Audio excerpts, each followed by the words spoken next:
I was not confident enough to drop my tech career and just do a full-on switch. Hi, welcome back to my channel. This is Tech to Therapy, where I talk about my transition working in tech.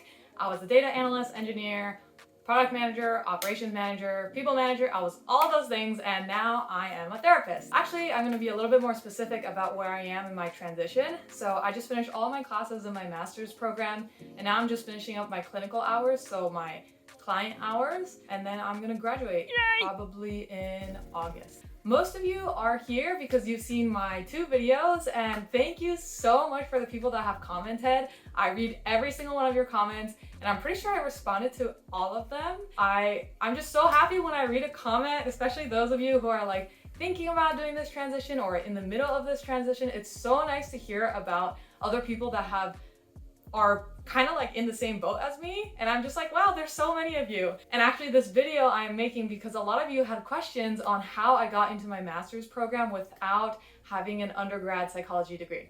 So that's what I'm going to talk about today. Yeah. Okay, so I'm going to talk a little bit about my undergrad experience in psychology, talk a little bit about the experience I had postgraduate that helped me beef up my application, and I'll talk a little bit about my application process. So in undergrad, I did not think at all that I was going to be a therapist. I was very focused on being a brilliant businesswoman, and so I got a degree in economics and math. I was not thinking at all, like I said, that I was going to be a therapist. I took 2 psych classes. Like my senior year, I took Psych 101, which I thought was pretty cool. And then that led me to enroll in my second psych class, which was human development, which I thought was boring, so boring. I was like, why am I in this class? It was the most boring class I took that semester. I really didn't like it. And I was like, okay, I'm so glad I'm not a psych major, because for a second I thought I should have been after I took this 101 class, and I thought it was so fun and so interesting, but like, no way. And then 80% probably of the classes that I took my undergrad were on economics and mathematics. Yeah. So when I graduated, I, worked in tech. I think I was a data analyst at that point. I had so much extra time, or so I thought back then, since I was so used to studying all the time for my exams, after classes, on the weekends. All my time was consumed thinking about studying for my next exam. Once I started working in tech, I just didn't know what to do with my time. So I was like, okay, maybe I'll volunteer. And so I looked up different places that I could volunteer, and the 2 places that I was looking at was a peer counseling clinic or being a mentor to kids who were applying to undergrad. And so I went to both information sessions. I was really trying to decide which one I wanted to do, and then I realized I was just more interested in being a peer counselor, and so that's the volunteer opportunity I signed up for. Hi, I'm editing my video right now,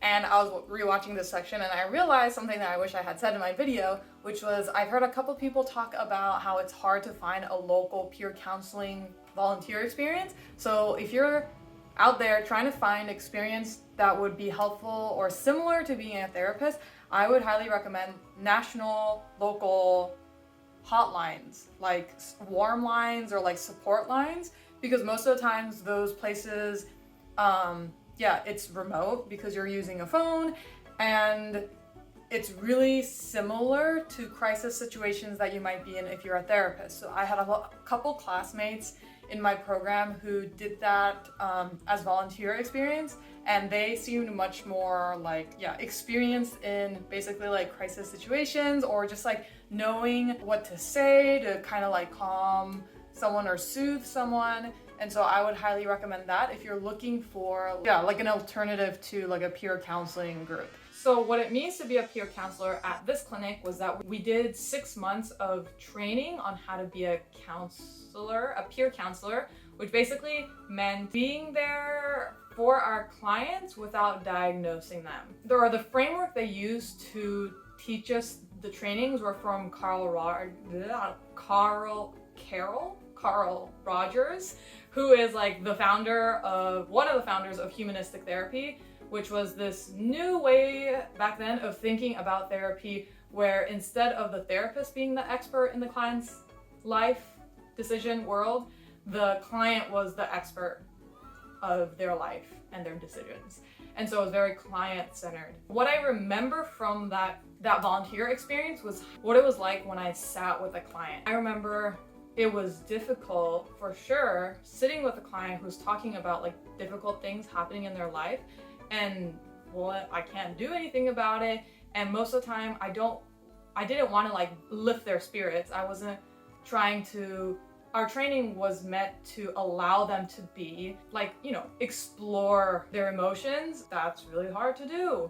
And I thought it was challenging and difficult, but I thought it was more of a difficulty I wanted to learn how to work with than the difficulty I had in my job, in my tech job, where at that time I was stressed out about like, how am I gonna learn SQL fast enough to build this dashboard for my manager? It was also the time that I was looking up to executives and like upper management and like realizing I didn't want to be like them. And so those are the things that were kind of like difficult for me at that time, and like I was just like kind of confused on if it was worth it. And a part of me I think was also scared, like maybe I just want an easy life and I'm just trying to I just don't know how to handle difficult things or stressful things. But when I was a peer counselor, I realized like, oh, okay, this is difficult and challenging, but like this is more of a difficult challenge that I think is worth it. And I think that was like one of the bigger revelations I had for myself when I was a counselor, when I was volunteering there, because it helped me build the confidence that like, okay, this is a career shift that I might want to do. And I know that because of this experience that I've had. Yes, after I volunteered, it was still like 2-3 years until I actually started applying to grad school. And even then, I was not confident enough to like drop my tech career and just do a full-on switch. I was still very uncertain if it made sense for me and if it was gonna work out, which is why when I was applying to grad school, I only looked for schools that allowed me to work full-time and be in school. And so that cut out a lot of the schools that were like possible. And then that's when I started like looking for grad schools, and I realized that it was way harder than I was expecting. I thought it was going to be easy to find a list of like master's programs in counseling psychology. No, there is no single website that I found at that point that helped me like just get the list I wanted. I had to go figure it out on my own. And at the very end of like filtering out all of these schools, there was only one school that I applied to that fit all my criteria. And so I'm just going to talk about my application process for this school that I ended up going to. And the school didn't require an exam like a GRE, so I just needed to ask for letters of rec and write like an application, like a personal statement, and they had multiple like questions I had to answer. So for my letter of rec, I asked, one of them had to be academic, so I just asked my econ professor from undergrad. I was like, hey, this is kind of what's going on. I had like a Zoom session with them. I was like, hey, this is kind of what's going on. Thinking of doing this transition. Can you write this letter of rec for me? And she was wonderful and was able to write this letter. And then the second person I asked was my previous manager, and she was also great and wrote this letter of rec. It wasn't awkward when I asked her because at that point I had already switched to another team, so it wasn't like I was asking my direct manager to write me a letter to possibly go to school and leave the company. So that went pretty smoothly there. And then yeah, I wrote my summary, and honestly, I think it was like less than 2 months, maybe like 1 month, I finished my application process and sent it in. Yeah, it was like kind of a little bit of a last minute decision to apply for that upcoming year, but I did it. And then I waited for a long time to see if I would get an interview. And then I got an interview. And in the interview process, we basically did like practice therapy. I think there was 4 of us in the interview group, and we got randomly paired up and we had to practice like being a therapist, and that was the interview. And so that, I think my volunteer experience was so helpful because I had an idea of like how I want to respond as a therapist versus how I would respond like as a friend. I kind of knew a difference for myself what that was, so it helped me feel more confident. I don't know if I did any better because I had that experience, or I just felt more at ease. But that was the interview process, and then a couple months later I got into my program.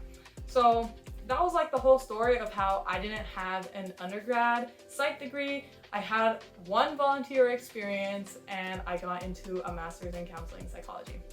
So I hope that was helpful. Let me know if there are any more details that you want, and I'll try to answer them if they are things that I'm willing to share with the world. But hopefully that was helpful. Bye.